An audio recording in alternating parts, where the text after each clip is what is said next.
नमस्कार, news point लेकर हाजिर हूं मैं राजीव। दोस्तों, मोदी सरकार के खिलाफ जनता का और उसमें भी जेन जी यानी युवाओं का गुस्सा अब सड़कों पर फूट पड़ा है।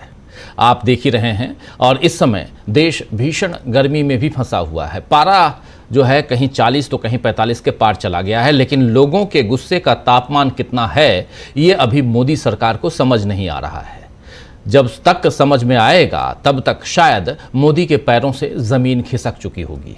आज नीट पेपर लीक को लेकर राजस्थान, कर्नाटक, मध्य प्रदेश, छत्तीसगढ़ सब जगह कांग्रेस ने प्रदर्शन किए। राजस्थान में तो पुलिस ने बाकायदा, ये जो तस्वीर है राजस्थान की है, बाकायदा छावनी जैसा माहौल बना दिया है। लेकिन कांग्रेस के तीखे तेवर और धारदार हो रहे हैं। मेलोडी इतनी चॉकलेटी क्यों है? अगर पेपर लीक और बेरोजगारी का मोदी सरकार के पास यही जवाब है तो फिर राहुल गांधी ने भी सीधी बात, नो बकवास जैसा जवाब दे दिया है। सीधी बात यही है कि शिक्षा मंत्री से इस्तीफा लिया जाए और मोदी इस पेपर लीक की जिम्मेदारी लें, वरना ये विरोध और प्रदर्शन जो है वो और बढ़ जाएगा। राजस्थान कांग्रेस के नेता गोविंद डोटासरा ने आज के प्रदर्शन पर जो कुछ कहा है, आइए जरा उसको सुन लेते हैं। बहुत गंभीर बातें यहां कह रहे हैं डोटासरा, जरा सुनिए। 2024 में राहुल गांधी जी ने लोकसभा में कहा था कि ये नीट का पेपर चोरी हो रहा है, लाखों बच्चों का भविष्य बर्बाद हो रहा है, आप चर्चा करा लो। इन्होंने चर्चा नहीं कराई क्योंकि पेपर चोरी ये खुद ही थे। धर्मेंद्र प्रधान और मोदी जी की सरकार में बैठे हुए लोग पेपर चोर थे, तो ये कैसे चर्चा कराते? स्पष्ट हो गया। अब तो इस्तीफा लेके रहेंगे। तो 2 साल पहले भी नीट पेपर ऐसे ही लीक हुआ था। तब मोदी सरकार ने इस पर पर्दा डालने का काम कर लिया था।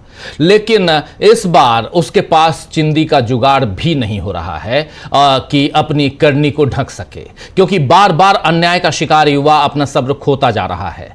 ऐसे ही बेचैन, बेरोजगार, चिंतित युवाओं ने जब अपने लिए कॉकरोच शब्द सुना तब उसका जवाब एक अलग अंदाज में दिया गया। सोशल मीडिया पर कॉकरोच जनता पार्टी का कैंपेन शुरू हुआ और देखते देखते इसके फॉलोअर्स बढ़ने लगे। इस कैंपेन को शुरू करने वाले अभिजीत दीपके ने अब दावा किया है कि इस कैंपेन का एक्स हैंडल भारत में बैन कर दिया गया है। उन्होंने यानी अभिषेक दीपके अपने इंस्टाग्राम हैंडल पर इस बारे में जानकारी देते हुए कह रहे हैं कि जिसका डर था वही हुआ। पहले इन्होंने हमारा अकाउंट हैक करने की कोशिश की, जब इनसे हैक नहीं हुआ तो इन्होंने हमारा ट्विटर हैंडल इंडिया में बंद कर दिया। आप लोग सभी ट्विटर पर जाकर देख सकते हैं कि हमारा कॉकरोच जनता पार्टी का ऑफिशियल ट्विटर हैंडल भारत में नहीं दिख रहा है किसी को भी। आपको बता दूं कि कॉकरोच जनता पार्टी ने कुछ ही दिनों में अपना इंस्टाग्राम पर भारतीय जनता पार्टी और कांग्रेस पार्टी को और उसके फॉलोअर्स के मामले में काफ़ी पीछे इन दोनों पार्टियों को छोड़ दिया है।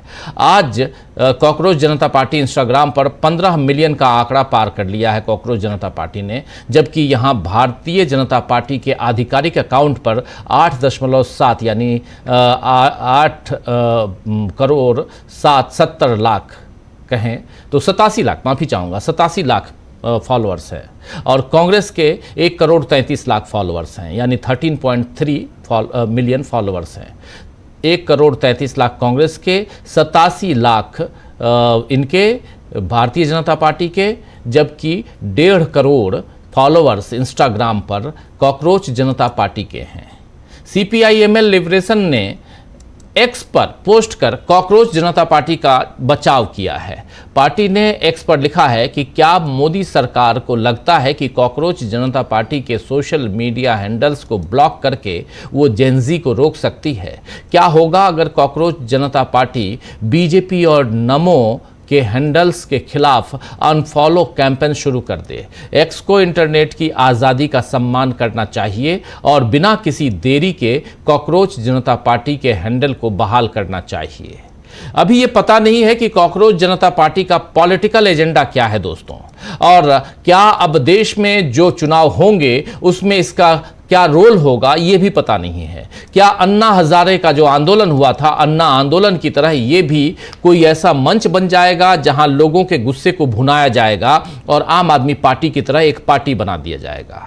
लेकिन इस कैंपेन से चंद दिनों में जितनी तेजी से लोग जुड़े हैं, उससे जाहिर होता है कि युवाओं का गुस्सा अब उबल रहा है और यह बीजेपी के राजनीतिक स्टंट से शांत नहीं होने वाला है। नरेंद्र मोदी के खासकर राजनीतिक स्टंट से शांत नहीं होने वाला है। कम से कम इस समय देश के युवा को यह नहीं लगता कि मोदी है तो मुमकिन है, क्योंकि वो ये देख रहा है कि उसका भविष्य खतरे में है। राहुल गांधी लगातार इस खतरे की तरफ लोगों को आगाह करते आ रहे हैं और अब शायद उनकी बात लोग समझ रहे हैं।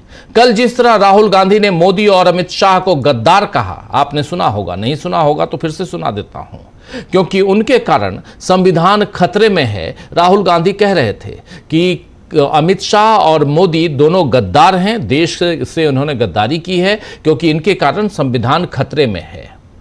आइए राहुल गांधी को पहले सुनते हैं और इस पर बीजेपी राहुल गांधी पर टूट पड़ी है, उस पर आगे क्या चल रहा है ये भी रखते हैं। लेकिन सुनिए जरा राहुल गांधी को।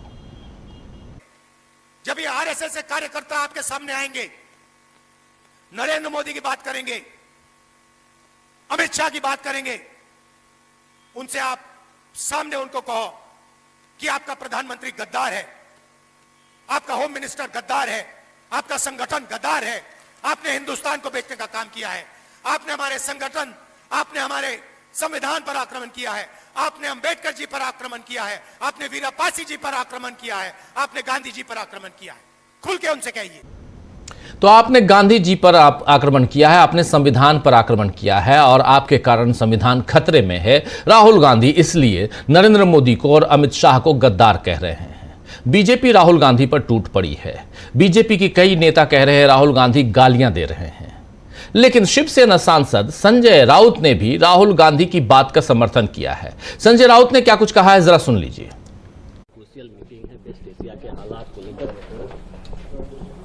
हाँ, एशिया के हल देते हैं और आरएसएस के अगर लोग आए तो आप उनको बताइए कि जो आरएसएस संस्था है वो गद्दार है, मोदी जी गद्दार है, अमित शाह जी गद्दार है और इसको लेकर बीजेपी हमलावर है राहुल गांधी पर। आपका क्या कहना? देखिए, बीजेपी हमेशा हमलावर होती है।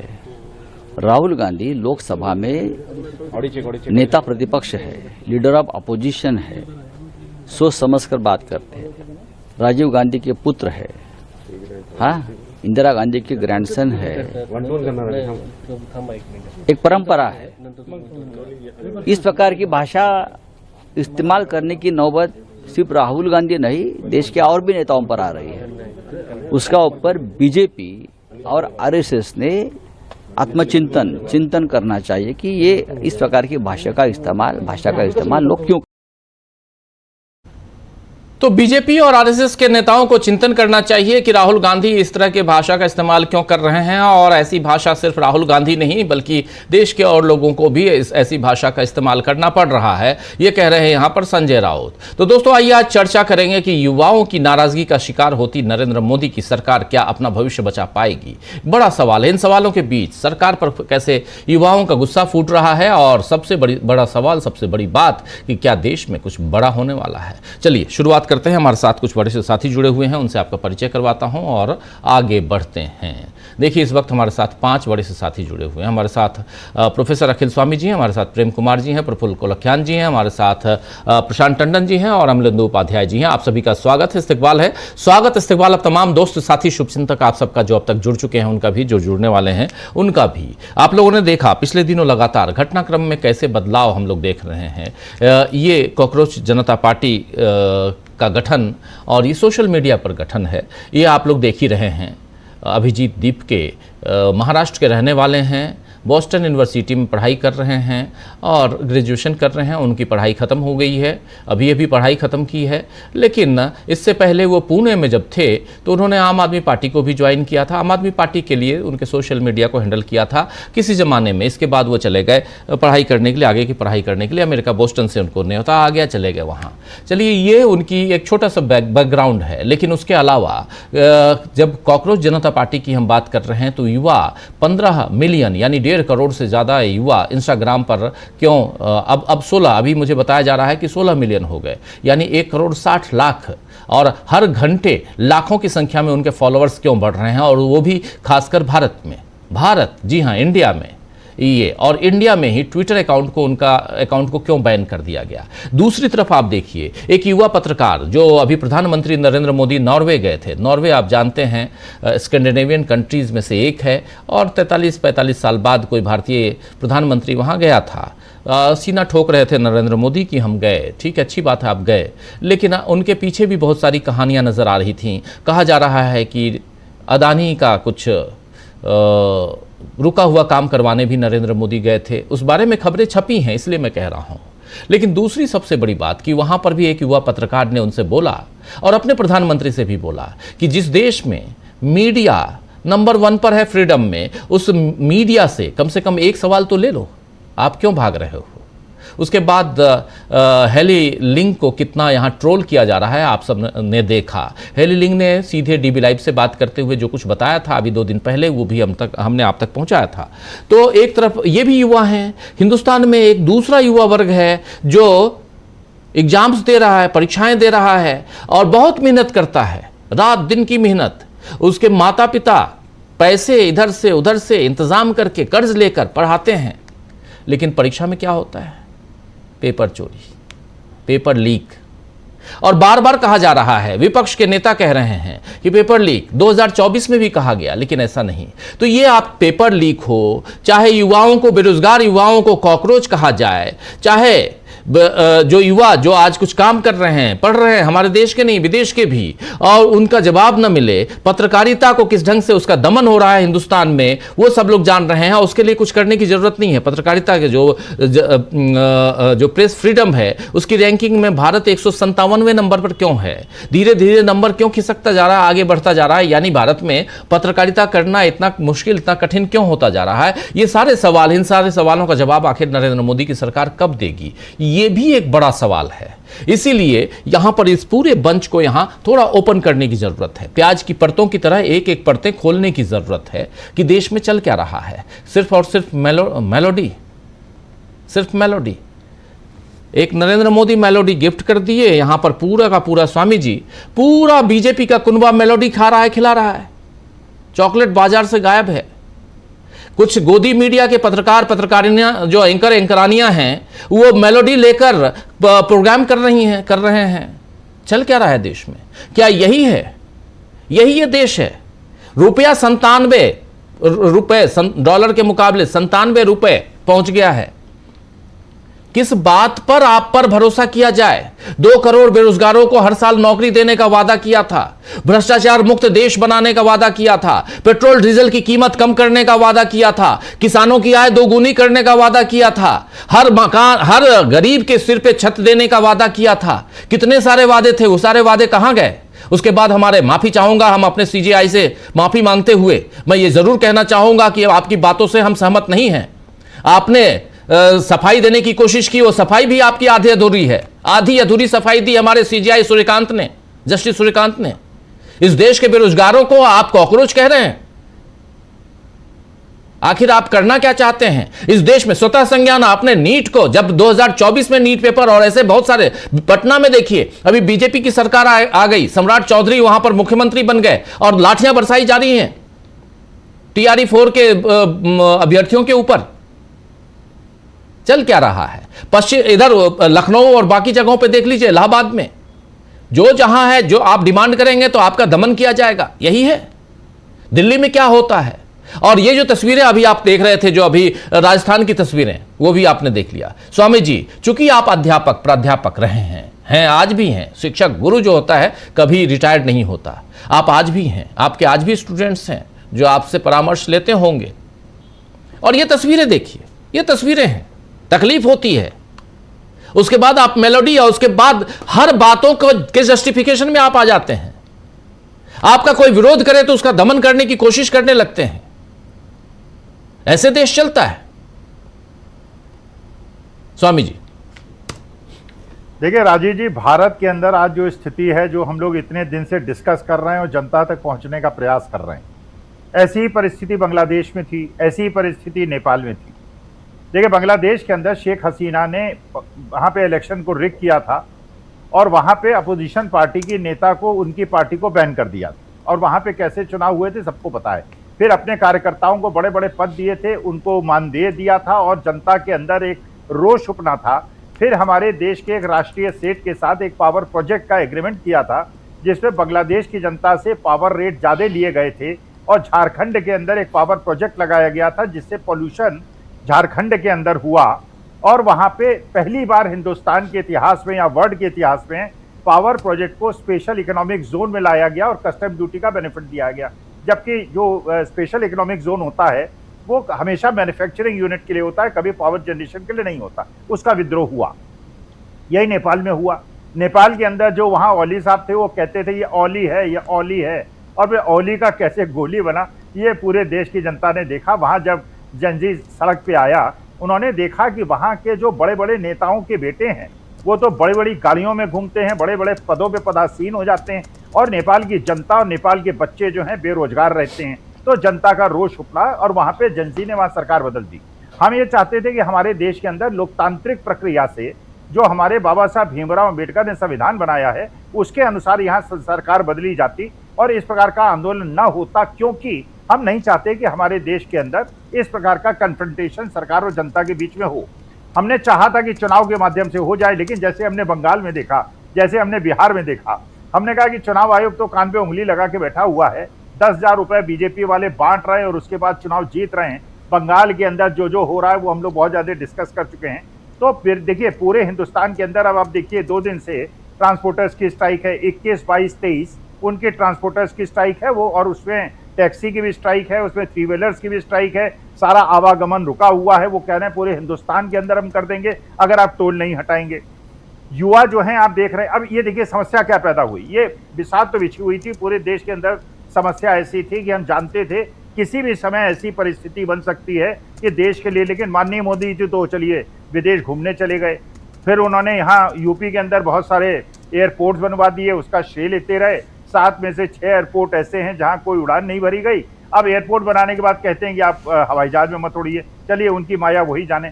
तो अब ये पूरे हिंदुस्तान की स्थिति बनी हुई थी, किसान वर्ग में, युवा वर्ग में, व्यापारी वर्ग में, ट्रांसपोर्टर वर्ग में, जो खोमचे लगाने वाले लोग हैं उनका कमर्शियल सिलेंडर का दाम आपने डबल कर दिया, उनके इनपुट कॉस्ट आपने डबल कर दी, और उसके बाद एल नीनो का फैक्टर, किसानों को फर्टिलाइजर न मिलने की समस्या, दुनिया भर की चीजें हो रही थी। अब देखिए क्या हुआ इसमें, जैसे आपने कहा कि माननीय हमारे जिनके ऊपर टिप्पणी नहीं करनी चाहिए, उन्होंने इस प्रकार की टिप्पणी कर दी जो बिल्कुल, अब बाद में जब क्लैरिफिकेशन दिया राजीव जी, तो उसमें तो वास्तविकता में अगर वो कहते हैं कि मैंने फर्जी डिग्री वालों के लिए कहा था, तो जिन जिन फर्जी डिग्री वालों पे देश प्रश्न पूछना चाहता है और हाईकोर्ट के अंदर ये कहा जाता है, हाईकोर्ट ये निर्णय लेता है कि नहीं साहब ये पर्सनल मामला है और डिग्री के बारे में केस नहीं चलेगा, 4-4, 5-5 साल से केस चल रहा है कि साहब इनकी डिग्री दिखा दी जाए। सेलेक्टिव बेसिस पे कुछ लोगों को डिग्री के मामले में घसीटते हुए जेल ले जाते हैं और कुछ लोगों की डिग्री दिखाने से इनकार करते हैं। तो अगर चीफ जस्टिस ऑफ इंडिया की बात मान ली जाए तो सारे हाई कोर्ट्स को जितने भी लंबित केस हैं फर्जी डिग्री के, उनमें क्लैरिफिकेशन दे के उसकी जांच करवा के और निर्णय लेना चाहिए। अच्छा, अब ये बिसात बिछ चुकी थी। अब ये जो लड़का है, इसने, जो महाराष्ट्र का लड़का है, इसने उसकी वो देखा, उसने अपनी एक पार्टी बना दी। आपको ये भी पता होगा पूरे हिंदुस्तान में इस तरह की 15-20 पार्टियां बन गई। चलिए इनके पास करीब 1.5 करोड़ इनके फॉलोअर्स बन गए। अच्छा, इधर देखिए राहुल गांधी को भी ये समझ में आया कि राहुल गांधी को समझ में आया कि इस समय, अच्छा ये कैटलिस्ट का काम, जो उत्प्रेरक का काम किया था, ये माननीय न्यायालय ने कर दिया, और ये उत्प्रेरक का काम किया मोदी जी ने जाके वहां पे मेलोनी जी को खिला दी। अरे किसी एक बुजुर्ग महिला, 55 साल की महिला को चॉकलेट और टॉफी थोड़ी दी जाती है। उनके पद के अनुसार उन्हें कोई पुस्तक देते हमारे महात्मा बुद्ध की या महात्मा गांधी की कोई स्टैचू देते, गोडसे की न देते, लेकिन किसी हमारे महानुभाव की, बड़े महापुरुष की दे देते तो भी। अब आप चॉकलेट टॉफी बच्चों को देते हैं, कोई किसी देश के राष्ट्राध्यक्ष को तो नहीं देते। अच्छा, अब डोटासरा को आप देखिए राजस्थान के अंदर, अब ये डोटासरा को भी लगा कि भाई इस समय जनता का जो आक्रोश है ये तो बहुत ज्यादा है, तो वो भी सड़क पे उतरे। लाखों लोग आपने देखा राजस्थान में, इतनी भीड़ की आप अपेक्षा कर सकते थे, लखनऊ पटना के अंदर इतनी भीड़ की अपेक्षा कर सकते थे। इसका अब ये देखिए, जब कांग्रेस कोई आंदोलन करती है या सपा करती है या आम आदमी पार्टी करती है तो भारतीय जनता पार्टी को एक फायदा हो जाता है। वो कहते हैं पॉलिटिकली मोटिवेटेड है या पॉलिटिकली मोटिवेटेड है। अब ये जो कॉकरोच पार्टी बनी है ये पॉलिटिकली मोटिवेटेड तो नहीं है। अच्छा, इसमें 90% लोग मेंबर्स ऐसे हैं जो यंग हैं, जो जेंजी हैं। तो जो जेंजी सोया पड़ा था, जो अपने अधिकारों के लिए लड़ने के लिए तैयार नहीं था, वो माननीय महोदय ने वो चांस दे दिया और उनको उत्तेजित कर दिया। भाई नौकरी देना, आप राजीव जी बताइए, एक आदमी कॉलेज में एडमिशन लेता है, आपके गवर्नमेंट के सेट नॉर्म्स के अनुसार वो शिक्षा प्राप्त करके डिग्री प्राप्त कर लेता है। जब सरकारी व्यवस्था के अनुसार आपने उसको डिग्री दे दी और फिर आपका कर्तव्य है उसको नौकरी देना, आप उसको नौकरी नहीं देते, फिर कहते हैं उसे ज्ञान ही नहीं है। अबे ज्ञान नहीं है तो तुमने डिग्री क्यों दी, उसे यूनिवर्सिटी से पास क्यों होने दिया? पास होने दिया माने फिर 2 करोड़ नौकरी देंगे, वो नहीं दिया। तो ये तो देखिए परेशानी तो चारों तरफ से हो रही थी। अब समस्या क्या है? मोदी जी भी समझ रहे हैं कि समस्या बहुत विकट है। मोदी जी भी ये पूरा इमीडिएट इमरजेंसी मीटिंग उन्होंने बुला ली। राहुल गांधी ने भी उत्तेजना फैला दी। अब देखिए राहुल गांधी क्या कर सकते थे, जो हम उनसे कह रहे थे कि यार सड़क पे उतरो, आंदोलन चलाओ, गांधीवादी आंदोलन चलाओ, उन्होंने एक ऐसी टिप्पणी कर दी है। अब सत्ता पक्ष के पास एक ही तरीका है, मानहानि का केस करें और उन्हें जेल भेजें। अगर वो जेल चले जाएंगे तो जो काम 1 साल में होने वाला था वो 1 दिन में हो जाएगा। फिर आप देखिएगा सड़कों में कैसा तूफान होगा। ये जेनजी और ये सारे लोग जो नौकरी से परेशान हैं, जो अपना धंधा उजड़ने से परेशान हैं, वो सारे सड़कों पे आएगा। फिर ना चाहते हुए वो स्थिति बन जाएगी जो नेपाल, हम तो नहीं चाहते वो स्थिति बने, लेकिन हम ये चाहते हैं कि जहां आपका रुपया, अच्छा एक और समस्या बहुत बड़ी है राजीव जी इनके साथ, भाई जो भी इनका फॉरेन एक्सचेंज रिजर्व है, अगर उसमें जैसे इन्होंने पिछले 1 दिन में किया, 24 घंटे में किया है, इन्होंने $1 अरब के फॉरेन एक्सचेंज भेज दिए, डॉलर्स भेज दिए मार्केट में, उसकी वजह से थोड़ा रुपया मजबूत हो गया। लेकिन अगर तेल के दाम बढ़ते रहे, रुपया इतना कमजोर है, तो फॉरेन एक्सचेंज रिजर्व केवल 2 महीने के लिए सफिशिएंट है। अगर डॉलर को रुपए को संभालने के लिए मार्केट में डॉलर बेचेंगे तो वो जल्दी खत्म हो जाएगा। तो अगर ये युद्ध नहीं खत्म हुआ और जिस प्रकार से जनता अपने अधिकारों के लिए सचेत हो गई है और ये महोदय ने उसका एक उत्प्रेरक की तरह काम कर दिया है, तो मुझे लगता है अब समझना बहुत आवश्यक है। अब देखिएगा, हो सकता है कैबिनेट रिशफल हो जाए, 2-4 लोगों को इधर से उधर कर दिया जाए और फिर गोदी मीडिया उड़ाएगी, देखिए कितना बड़ा मास्टर स्ट्रोक कर दिया, अब देखिए बड़ा परिवर्तन हो जाएगा। लेकिन राहुल गांधी ने भी सही निर्णय लिया है, डोटासरा ने भी सही निर्णय लिया है, कॉकरोच पार्टी ने भी सही निर्णय लिया है। देखिए हम तो केवल ये चाहते हैं, और आपको एक खबर, लास्ट सेंटेंस बोलता हूं, बंगाल के अंदर मौलाना असद मदनी ने एक बहुत इंपॉर्टेंट स्टेटमेंट दिया है। उन्होंने कहा है कि गाय को, गौ माता को राष्ट्रीय पशु का वो दिया जाए और इसकी हत्या को बैन कर दिया जाए। अब आप बताइए, वहां पे बंगाल के अंदर जो हजारों हिंदू अपनी सांड को और उनको लेके मेले के अंदर आए थे कि मुसलमान ईद और बकरीद में उन्हें खरीदेंगे, उन्होंने खरीदने से मना कर दिया। उन्होंने ही आंदोलन कर दिया, हिंदुओं ने ही आंदोलन कर दिया, और उसके बाद शुभेंदु सरकार को निर्णय लेना पड़ा कि नहीं, ये हम कुछ नहीं करेंगे, आप बेचो, खाओ, पियो, गाय काटो, कुछ काटो यार, हमसे कोई लेना देना नहीं। कारण ये है, हिंदू ही आपसे परेशान है, क्योंकि भाई कोई भी आदमी गाय पालता है, अगर उसके 2 बछड़े होते हैं, एक बछिया होता है, एक बछड़ा होता है, तो बछड़े का करे क्या, बैलों का जमाना तो है नहीं, तो उसकी इनकम का सोर्स ही आपने बंद कर दिया, वही तो उसके पैसे कमाने का तरीका था। हर तरफ से असफलता हो रही है, हर तरफ से परेशानी हो रही है, इकोनॉमिक सिचुएशन डिटोरिएट होती चली जा रही है, और इस प्रकार से जो उन्होंने एक आग खुद लगा दी है सरकार ने, अगर ये दमन न करें, नेपाल में भी दमन हुआ था, बांग्लादेश में भी दमन हुआ था, अगर दमन न करें लोकतांत्रिक तरीके से, जैसे कांग्रेस ने अन्ना हजारे से कोशिश की थी नेगोशिएट करने की, नेगोशिएट करें, वरना इन्होंने कहीं राहुल गांधी को या ये एजेंसी जो सड़क पर उतरा है इस पे दमन करने की कोशिश की, तो वो काम हो सकता है जो हम नहीं चाहते, जो बांग्लादेश और नेपाल के अंदर हुआ। बिल्कुल बिल्कुल, आप सही कह रहे हैं। जरा प्रशांत जी आपके पास आना चाहते। प्रशांत जी कैसे देखते हैं, यहाँ देखिए घटनाक्रमों में कितने सारे कैरेक्टर्स आ रहे हैं, इसलिए प्रधानमंत्री भी एक कैरेक्टर है इन घटनाक्रमों में, बहुत बड़े कैरेक्टर हैं, और उनकी 7 दिवसीय 5 देशों की यात्रा ये है, उसमें आज लौट के आए हैं, मंत्रिपरिषद की बैठक की है, मंत्रिपरिषद की बैठक में क्या निकल के आया है अभी वो सामने नहीं आया, लेकिन चिंता तो होगी, चॉकलेट बहुत खाए हैं, खिलाए हैं। लेकिन दूसरी तरफ यहाँ पर दूसरी चिंता जो है वो ये है कि युवा अब उत्तेजित हो रहे हैं, और जब युवा उत्तेजित होंगे तो चिंता और बढ़ेगी। देश ने कई युवाओं के मतलब कई आंदोलन, युवाओं से जुड़े हुए आंदोलन देखे हैं, और चाहे वो जेपी आंदोलन हो, जहाँ से इमरजेंसी और तमाम चीज़ों को हमने देखा, और फिर अन्ना का आंदोलन देखिए, किसानों का आंदोलन देखिए, शाहीन बाग आंदोलन देखिए, वो युवा नहीं थे लेकिन युवाओं का समर्थन बहुत था। और अब एक आंदोलन की तरफ क्या देश को हम बढ़ते हुए देख रहे हैं, नीट का मामला या छात्रों में जो एक गुस्सा है उसकी एक झलक दिखाई देती है। ये 16 मिलियन सब्सक्राइबर्स, फॉलोअर्स कॉकरोच जनता पार्टी की। जी राजीव जी, इस वक्त की खबर ये है कि भारत में जेनजी आंदोलन की एंट्री हो चुकी है और इसके शुरुआती दौर में हम हैं और ये रुकने वाला नहीं है। अब ये पीछे नहीं जाएगा। अगर आपने उनको कॉकरोच कहा है तो कॉकरोच, एक कॉकरोच को आप मारेंगे तो 10 निकल के आते हैं कोने से। आपने उनको कॉकरोच कहा है तो कॉकरोच का चरित्र दिखाएंगे आपको। और इसके सूत्रधार जो है बने मुख्य न्यायाधीश सूर्यकांत जी, जो उन्होंने पूरे युवाओं को कॉकरोच कह दिया। भले ही बाद में उन्होंने सफाई दी अपनी, लेकिन वो जो बात थी वो निकल गई और बंदूक से निकली हुई गोली वापस बंदूक में नहीं जा पाती, कितनी भी आप सफाई दें। उसको जो करना था वो कर दिया उसने। बहुत समय से राजीव जी हम लोग यहाँ पे बात करते रहे कि युवाओं का गुस्सा उबल रहा है, युवा परेशान हैं, युवाओं के अंदर एक नए तरीके का वैल्यू सिस्टम आ रहा है और उस वैल्यू सिस्टम को हमारे पॉलिटिशियंस भी नहीं पहचान पाए, बहुत सारे मीडिया के लोग भी नहीं पहचान पाए। बड़ी सारी जिसको कहे कि प्री कंसीव नोशन युवाओं के बारे में जनरेशन गैप की वजह से आता है कि हम युवाओं को समझ नहीं पाते। लेकिन ये जो मौजूदा युवा जिसको जेनजी कहा जा रहा है वो बिल्कुल नई वैल्यूज लेकर आ रहा है और वो वैल्यूज आपको दिखाई दे रही हैं।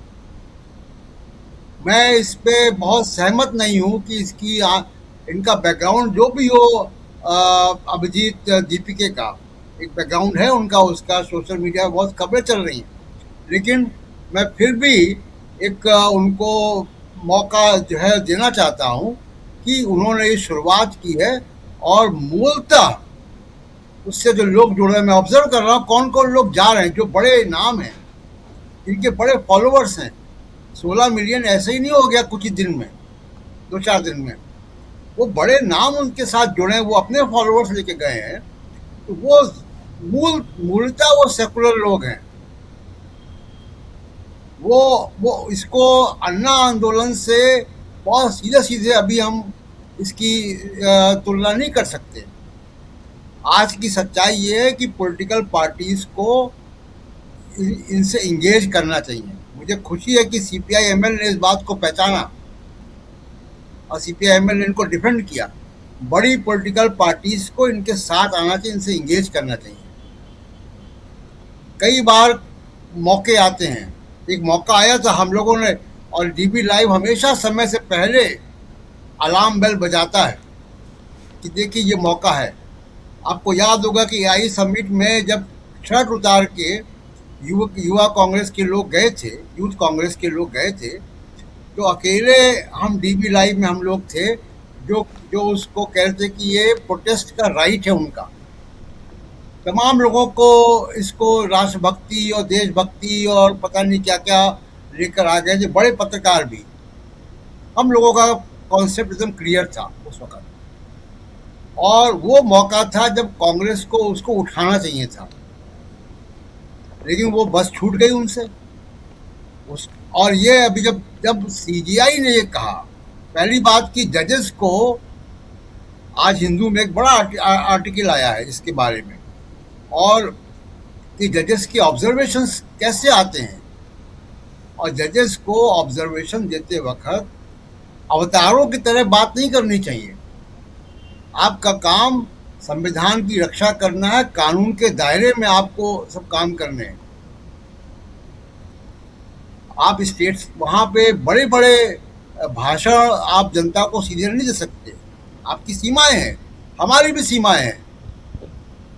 तो हम अपनी सीमा के अंदर रहकर काम करते हैं। तो सवाल ये है कि अगर उन्होंने ये कहा तो उस वक्त कांग्रेस पार्टी को या दूसरी विपक्षी पार्टियों को इस पे प्रतिक्रिया देनी चाहिए थी। यही मौका था। ये युवा आए, इन्होंने कॉकरोच जनता पार्टी बना दी, और ये देख लीजिए। और उस वक्त हमने कहा था कि ये कॉकरोच शब्द कहाँ से आ रहा है, ये रवांडा से आ रहा है, ये खतरनाक है, ये ट्रेंड खतरनाक है।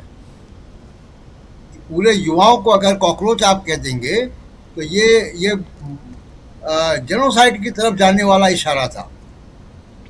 इसका इतिहास यही रहा है। तो बड़ी खुशी की बात है कि देश के युवाओं ने इस संदेश को पहचाना और अब जहां पे तक बात पहुंच गई है, ये एक अकाउंट ब्लॉक करके दूसरा अकाउंट ब्लॉक करके कोई ट्रोल लगा के आप उसको नहीं कर सकते। सुनामी अगर आ रही है तो पेड़ पे चढ़ के आप सुनामी से नहीं बच सकते। जी, ये पेड़ पे चढ़ने वाली बात है सुनामी से बचने के लिए। अगर 16 मिलियन कुछ ही 2-4 दिन में हो गए तो इसका मतलब है कि बड़ा सेंटीमेंट लोगों के साथ जुड़ा हुआ था, लोग इंतजार कर रहे थे, वो स्पार्क लोगों को मिल गया है और यहाँ से एक शुरुआत हो रही। आगे देखते हैं कि इसकी दिशा क्या होगी, ये कैसे प्रभावित करेगा, लेकिन ये बात तय है कि देश का युवा अब साथ में है। एक बात। दूसरी बात ये कि ये जो तस्वीरें हम देख रहे हैं, कैसे कैसे कर्जा लेकर पेरेंट्स कोचिंग का पैसा देते हैं और 80 से ऊपर पेपर लीक हो चुके हैं, 90 के आसपास पेपर लीक हो चुके हैं। लाखों रुपए का वो बताएंगे उस पिता को या उस माता पिता को जिन्होंने कर्जा लेकर बच्चे के कोचिंग भरी है कि मेलेडी चॉकलेट भरी कैसे है। उसको आप मेलेडी देखकर आप बताएंगे। जिसकी लिंचिंग होती है उसको बताएंगे कि मेलेडी चॉकलेट भरी कैसे है।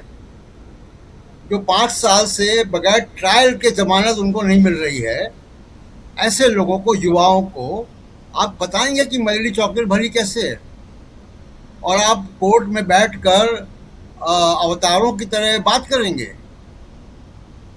देश का सबसे बड़ा संवैधानिक अधिकारी देश की जनता होती है। संविधान की पहला लाइन है, हम भारत के लोग। उससे बड़ा संवैधानिक अधिकारी कोई नहीं देश की जनता से बड़ा। तो ये एक उम्मीद की किरण मुझे नज़र आ रही है और इसको मैं बहुत संदेह की दृष्टि से अभी नहीं देखना चाहता हूँ। इसमें उम्मीद की किरण है, युवाओं का सेंटीमेंट है और ये वापस अब जाने वाला नहीं है। ये दिशा क्या लेकर वो हम देखेंगे, लेकिन ये वापस जाने वाला नहीं है। जी राजीव जी, बिल्कुल बिल्कुल आप सही कह रहे हैं। एक आग लग चुकी है, ये तय मानिए, और ये इसका दमन अगर करेंगे तो फिर उसमें आप भी झुलसेंगे। बेहतर है कि अपनी दिशा बदल लें और एक वेलफेयर स्टेट बनाने की कोशिश करें। प्रेम कुमार जी, कैसे देखते हैं आप?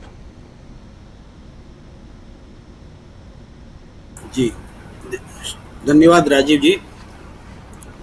देखिए, ये सही कह रहे थे प्रशांत जी कि जेन जी का अवतरण हो चुका है और अब इसको हम बैठे बैठे भी फील करने लगे हैं और ये सब लोग अब धीरे धीरे फील करेंगे।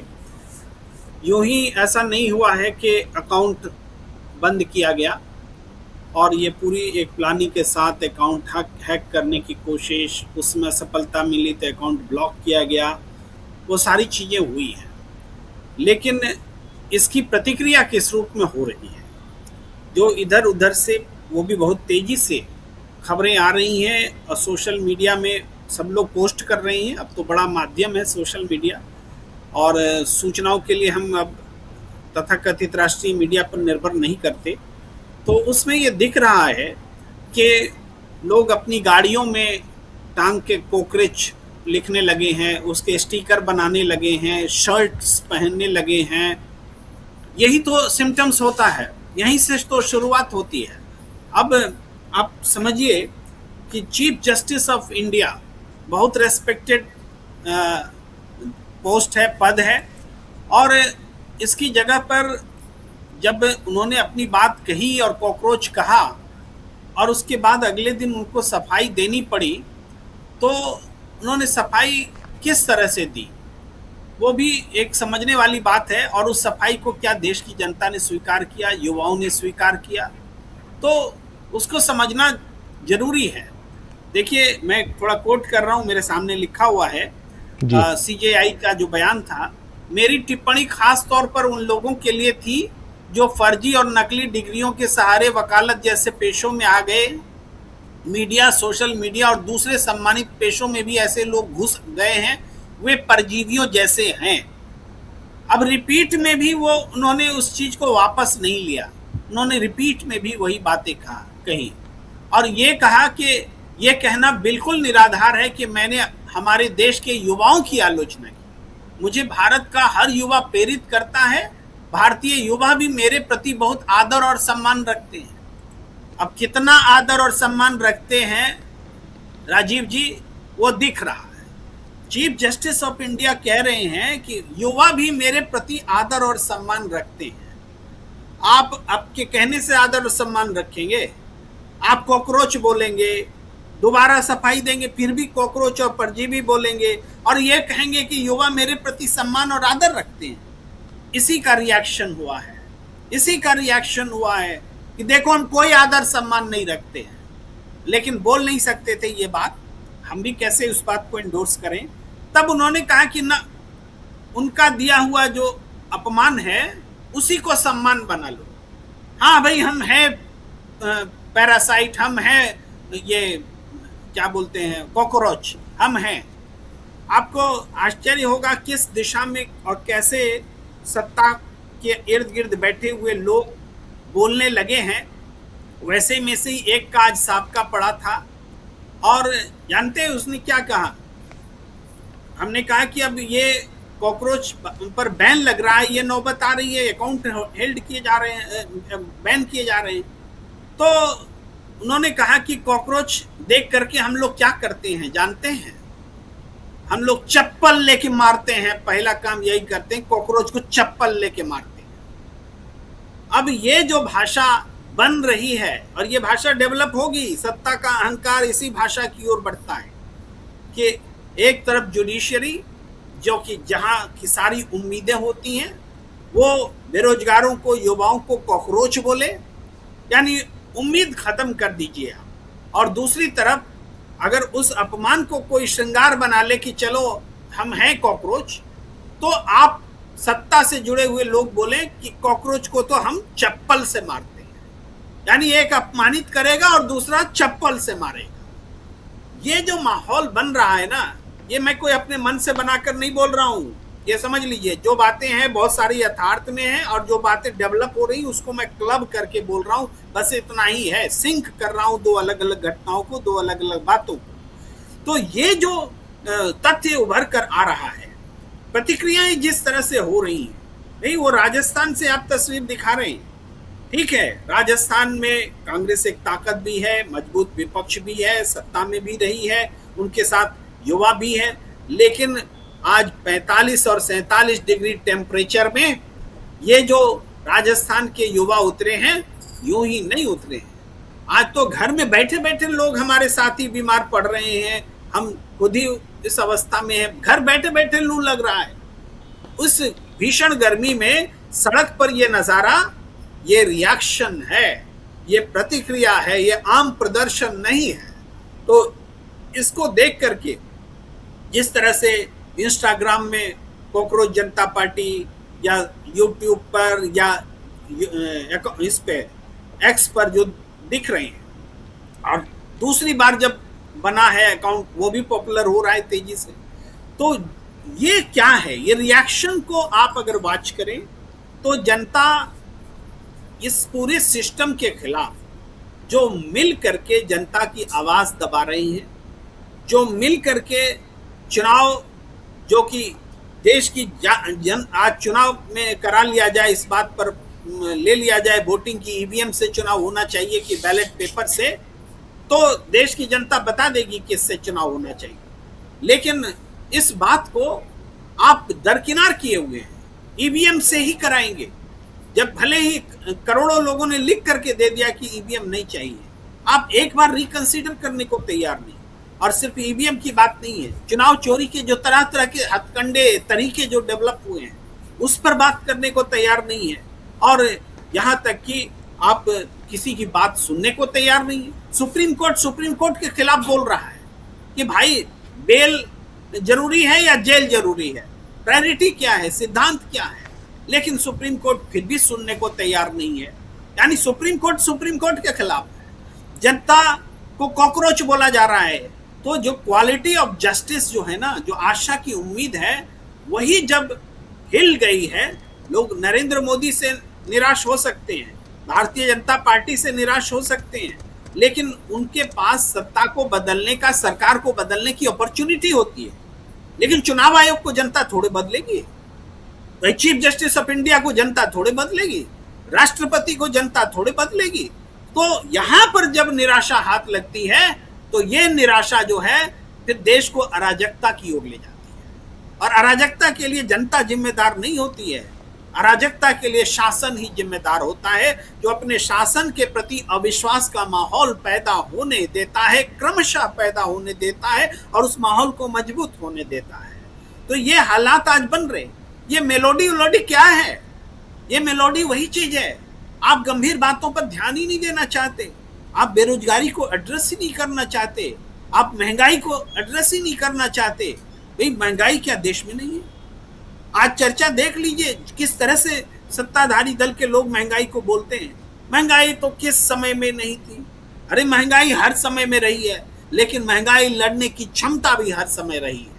ऐसा नहीं है कि तनख्वाह घटती चली गई है, ऐसा नहीं है आमदनी गरीब और गरीब होता चला गया है। तो इस चीज को आप एड्रेस करने के लिए तैयार नहीं है। गैस नहीं है, घर में खाना नहीं बन रहा है, लोग रात भर मच्छरदानी लगा के गैस खरीद रहे हैं, आपको चिंता ही नहीं है, आपको मेलोडी प्रायोरिटी बनी हुई है। तो तेल का संकट है, आप कहते हैं कि तेल का संकट युद्ध के कारण है।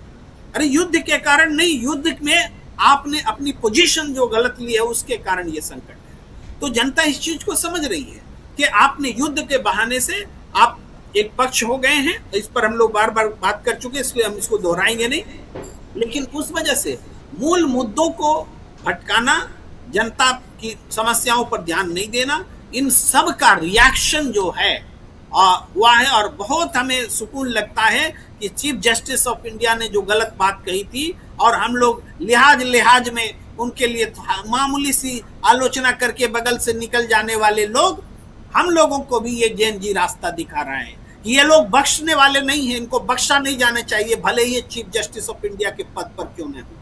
ये गलत बोले हैं तो हमें गलत बोलना होगा, भले ही इसकी सजा जो है उसके लिए तैयार रहना होगा। इसी का नाम आंदोलन होता है। जी बिल्कुल बिल्कुल, गलत को गलत तो बोलना ही पड़ेगा, ये बिल्कुल सही है।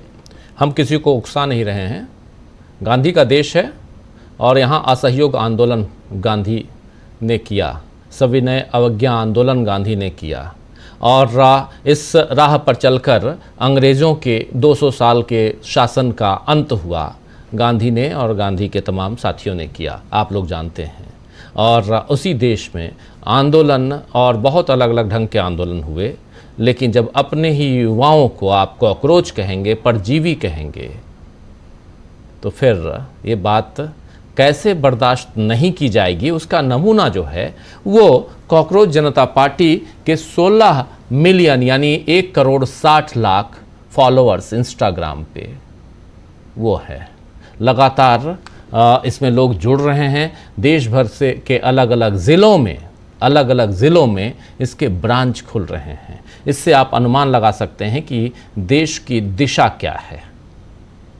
और ये समझना होगा नरेंद्र मोदी की सरकार को और उनके सहयोगियों को भी। ये सरकार सिर्फ और सिर्फ बीजेपी की नहीं है, ये सरकार जो है ये सरकार एनडीए की है। 240 सीटें आई थी मात्र, एनडीए की सरकार है जिसमें नीतीश बाबू भी हैं और जिसमें चंद्रा बाबू भी हैं। जल्दी से अमलेंदु जी आपके पास आना चाहता हूं, फिर प्रफुल्ल कोलखियान जी आपके पास भी आता हूं, और पश्चिम बंगाल में भी बहुत कुछ हो रहा है, आपसे समझेंगे। लेकिन इन आंदोलनों के बीच पश्चिम बंगाल की नई सरकार क्या कर रही है, थोड़ा सा उसका एग्जाम्पल प्रोफेसर अखिल स्वामी जी ने शुरुआत में रखा है, ज़रा वो भी आऊँगा। लेकिन अमलेंदु जी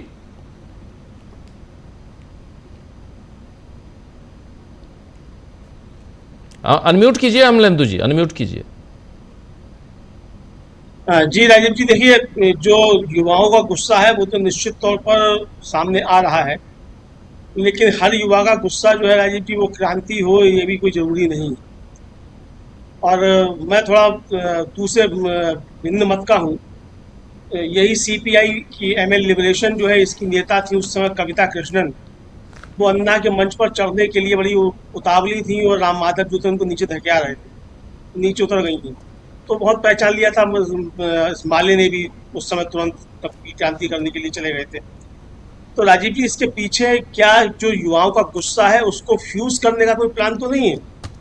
अब मैं इस तब भी सोच रहा हूँ कि युवाओं का गुस्सा जो उभर रहा है उसको फ्यूज करने के लिए मस्खरापन ही कर लिया जाए, क्योंकि सरकार भी मस्खरों की चल रही है तो कोई गंभीर तरीके का आंदोलन जो है वो खड़ा ना होने पाए, तो मस्खरापन जो है वो कर दिया जाए, तो जो गुस्सा है उसको फ्यूज कर दिया जाए। अन्ना आंदोलन ने ठीक इसी तरीके का काम उस समय भी किया था कि जो गुस्सा था उस गुस्से को दूसरी तरफ मोड़ दिया था, उसका फायदा नरेंद्र मोदी ने उठाया। तो आज भी क्या उसी तरीके से कुछ प्रयास हो रहे हैं कि युवाओं का गुस्सा जो असली गुस्सा है उसको फ्यूज करके कहीं दूसरी तरफ मोड़ा जाए? अब मैं ये नहीं कह सकता कि इसके पीछे कुछ षड्यंत्र है कि नहीं है। बहुत सी चीजें राजीव जी यातायात हो जाती हैं और लोगों को मालूम नहीं पड़ता, करने वाले जो होते हैं कि उसका फायदा दूसरे लोग उठाकर ले जाते हैं। तो अगर ये मस्खरेपन में किया गया तो मस्खरापन जो है वो ठीक है, हो गया बहुत तेरा। दूसरा राजीव जी की अगर 1-1.5 करोड़ उनके मतलब हो गए हैं फॉलोअर्स, तो 1.5 करोड़ फॉलोअर्स वाले तो बहुत लोग हैं राजीव जी इंस्टाग्राम पे। अक्षता द्विवेदी हैं, वो लिपसिंग करती हैं और उनके 1 करोड़ से ज़्यादा फॉलोअर हैं इंस्टाग्राम पर ही। एक बद्री नारायण भद्रा हैं, वो लंगूरों को खाना खिलाती हैं, उनकी महिला, उनके जो है वो 4 करोड़ से ज़्यादा, वो 41 लाख से ज़्यादा उनके फॉलोअर हैं। तो फॉलोअर से मतलब नहीं है, लेकिन जो गुस्सा उभर रहा है उस गुस्से को कैश किया जा रहा है। ये राजीव की चीज़ है, इसको देखना जरूरी है कि अगर कोई मस्खरेपन में भी इस गुस्से को कैश कर रहा है तो इस गुस्से को पहचानने की आवश्यकता है कि युवाओं के अंदर जो गुस्सा पनप रहा है, क्या ये सरकार उस गुस्से से निपटने के लिए तैयार है? क्या उस गुस्से की गंभीरता को समझने के लिए तैयार है कि नहीं?